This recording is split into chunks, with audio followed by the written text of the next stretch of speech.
Buenos días, buenas tardes, licenciado Gaitán. Mi nombre es Óscar Salmón Díaz, alumno de Ciencias Jurídicas del ciclo 2 de la Universidad General Gerardo Barrios. En este momento vamos a hacer un recorrido sobre las nociones generales de la ética. Para eso vamos a tener que hablar acerca del el campo en el que se desenvuelve la ética, empezando por la filosofía. La filosofía es el conjunto de reflexiones, causas y efectos de las cosas naturales relacionadas con el hombre y la naturaleza. En ese sentido, ese conjunto de ciencias para que funcionen, tengan validez y poco a poco tengan una prosperidad en el aspecto intelectual, necesitan de un elemento básico que es la ética, que es la que permite filtrar las cosas buenas de las malas dentro de las ramas del conocimiento, asimismo dentro de la conducta del hombre. Si vamos a hablar de ética, vamos a tener que hablar del origen de la palabra ética, que viene de ethos, que significa costumbre. En este sentido, cuando tenemos la costumbre, vamos a tener otra palabra similar que es la moral, que no son iguales. Vamos a tener que diferenciar qué es la ética y qué es la moral. Siendo la ética una disciplina que se encarga del estudio de la conducta humana, del bien y del mal, la moral viene siendo una especie de parámetro generacional, social, no político, sino religioso o familiar, que le dice a las personas cómo deben de comportarse. En este sentido, si bien la moralidad no viene incorporada dentro del ser humano desde nacimiento, sí se adquiere a partir de la conducta, y aunque hay cierta lógica en el saber de lo que es bueno o lo que es malo cuando se es niño, es necesario un patrón conductual expresado a partir de la sociedad que nos rodea, los padres, hasta las personas mayores, de cómo debemos dirigir nuestra conducta. Pero esta conducta solo puede ir desempeñada a partir de la valoración que tenemos de lo bueno y de lo malo. Y aquí es donde entra la ética. Si bien se parece la ética y la moral, vamos a decir que la moral es una especie de identidad o de tratar de identificar lo que es bueno y lo que es malo, mientras que la ética estudia el por qué una determinada conducta es buena o es mala, y va a partir de la búsqueda de la felicidad y de la armonía entre los seres humanos. Ahora, ¿qué es la ética? La ética es el estudio de lo bueno y de lo malo a partir de la conducta humana. La ética tiene varios referentes al nivel histórico. Uno de los principales referentes fue Sócrates, que hablaba de la intelectualidad moral. La intelectualidad moral a partir del conocimiento. Es decir, para Sócrates el conocimiento venía a partir, la ética venía agarrada de la mano del conocimiento. Es decir, entre mayor conocimiento se tenía, más justo se podría hacer en el uso de las facultades de la política. Luego tenemos a otro representante que fue Aristóteles, también de la corriente similar a la de Sócrates, pero Aristóteles se basaba más en la felicidad. Cuando un acto humano producía felicidad, entonces posiblemente estábamos hablando de que era un acto ético, hacía feliz a la sociedad, hacía feliz al ser humano.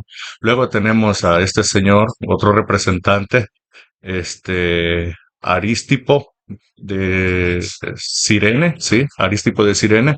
Él defendía el demohedonismo, y lo defendía a partir de la idea del placer. En otras palabras, para Aristipo, el conseguir el placer personal era una especie de ética, conseguir un placer físico, alimenticio, familiar, personal o sexual. Si llegábamos a ese punto de placer, entonces estábamos tocando lo ético.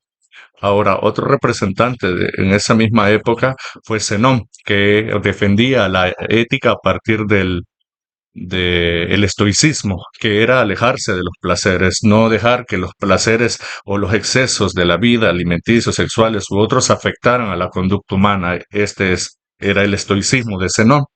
Y por último, de entre las corrientes éticas contemporáneas, vamos a tener al señor Tomás de Aquino, que por medio de la ley natural hacía uso del jus naturalismo moral. En este sentido, pues él creía que las cosas que eran buenas y justas, por el hecho de ser buenas y justas, eran éticas, independientemente de que fueran reguladas o no por un ente como el Estado. En- a partir de ahí tenemos otra generación de concepciones acerca de la ética más contemporáneas. Podemos encontrar el formalismo jurídico de Immanuel Kant. Él defendía el formalismo, que no era otra cosa que la forma en la que se conseguía el pensamiento ético. Para él no importaba en sí lo que consideráramos correcto o incorrecto, sino la forma en la que le llegábamos a las conclusiones de lo que era correcto. Ese era el formalismo con el que se representaba la ética de Immanuel Kant. Luego encontramos otra expresión de la ética que era la del emotivismo. Lo defendía David Hume, si no me equivoco, y él defendía a partir de la emotividad la, la, la, la ética, que era algo que no tenía que ser a partir de lo que estaba escrito, de lo que te enseñaban, sino a partir de la emoción. Era, es decir, podías de alguna manera percibir a partir de las emociones negativas o positivas cuando estabas obrando de una manera buena o de una manera mala. Luego tenemos el utilitarismo defendido por el señor John Stuart Mill.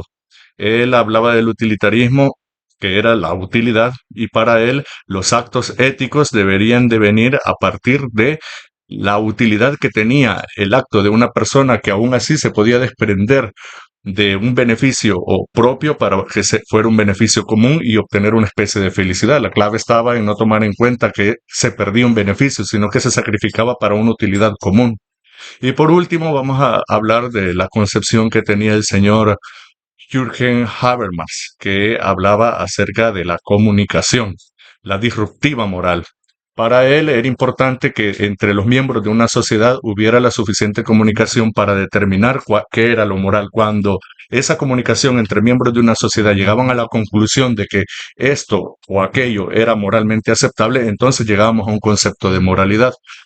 Ahora que ya conocemos los diferentes tipos de moralidad, ya tenemos una idea clara de la diferencia entre la ética y la moral y cuál es el uso de la ética a partir de las ciencias y a partir de la conducta. Vamos a hablar un poco de la ética jurídica. En este momento vamos a tratar de meter a la juris dentro de la concepción de la ética. Si bien es cierto, la ética estudia los actos buenos y malos de los seres humanos y la eh, cualidad conveniente de un acto de las personas, en la ética jurídica vamos a agregar ese elemento donde no solo vamos a hablar de lo conveniente que debería de ser defender los derechos de las personas, sino también la forma en que se va a aplicar la ley a partir de los usuarios de la jurisprudencia o los operadores jurídicos, entiéndase abogados, jueces, fiscales, etcétera. ¿Por qué? Porque cuando vamos a hablar de la ética jurídica, pareciera que más bien estamos hablando de lo que es ético dentro del campo de la jurisprudencia y dentro del campo de la jurisprudencia lo que es ético lo llevan los operadores, no los clientes de los operadores en sí, sino las personas que se encargan de dar juicios, de presentar casos, de defender casos. En este caso, vamos a hablar de qué o de definir qué es lo bueno y qué es lo malo dentro de la conducta que se espera de un abogado, de un juez, la responsabilidad, la imparcialidad, la ética, el respeto, la lealtad hacia un cliente o hacia la Constitución, el aplicar la ley de manera correcta, el ser justos, el no tener sesgos, en saber diferenciar cada elemento de la moral a la hora de estar enfrente de un caso, como por ejemplo la moral cuando hablamos de los juicios morales, cuando hablamos del daño moral, cuando estamos hablando del dilema moral, que el dilema moral es algo muy importante porque es algo en lo que los seres humanos nos vamos a afrontar toda la vida, casi casi desde que nacemos hasta que en nuestro campo laboral, en nuestros trabajos, en nuestras familias inclusive, y para nosotros que pensamos ser futuros profesionales del derecho, podemos pensar en qué es un dilema moral. El dilema moral muchas veces se condiciona a partir del hecho de qué pasa si podemos salvar a 3 personas a cambio de una, o qué pasa si vamos a salvar a 5 de una cueva a cambio de que los otros 4 se alimenten de una, o si vamos a permitir que una herencia sea reclamada por un individuo que asesinó a su benefactor. Entonces, hay elementos lógicos que nos van a permitir decidir ese tipo de cosas, pero también hay otro tipo de elementos, como en el caso del dilema moral, que se caracteriza porque tenemos dos decisiones y ninguna de las dos decisiones nos va a hacer feliz. Y he ahí el problema del dilema moral. ¿Cómo podemos tener un dilema moral laboral? También puede ser, por ejemplo, ya sabemos que la justicia o la aplicación de las leyes depende mucho de los jueces, de las normativas y la interpretación de las leyes. Pero ¿qué pasa cuando un juez tiene que dar una interpretación de la ley, pero al mismo tiempo tiene cierto sesgo o está vinculado más de lo debido a un determinado caso? Es decir, que si digamos que a un juez que le acaban de robar un vehículo al cual le tenía mucho afecto, casualmente ese mismo día va a atender un caso de una persona que le robó un carro a otra. ¿Cómo va a actuar? ¿Va a ser imparcial? ¿Va a tomar su experiencia personal para decidir al respecto? ¿Va a tener el valor de decidir que tiene un conflicto de interés dado que ha pasado por una situación similar y no puede ser parte?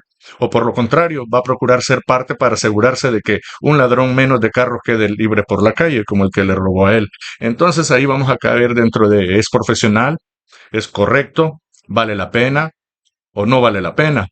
¿O debe de hacerse a un lado? Son dilemas morales menores en cuanto a la jurisprudencia, también en la interpretación de las leyes.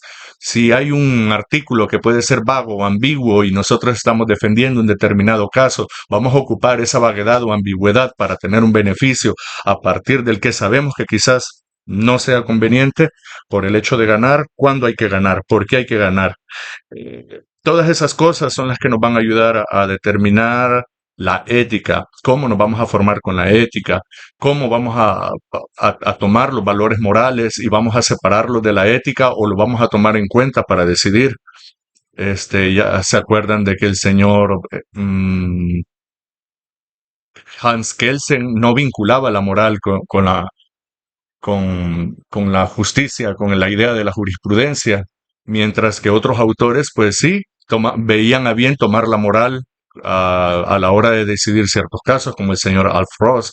Entonces, vamos a estar en estas próximas semanas desarrollando la temática de ética. Ahorita traté de dar una noción general acerca de lo que era la ética, la forma en que se expresó a través del tiempo, los autores más representativos, la diferencia entre la ética y la moral y los aspectos de la moral, que se me olvidó tocar en tema que la moral implica también tomar la conciencia del yo, la conciencia del yo, lo que nos permite decir quiénes somos y a partir de ahí lo que nos gusta y lo que no nos gusta y por ende qué es bueno y qué es malo.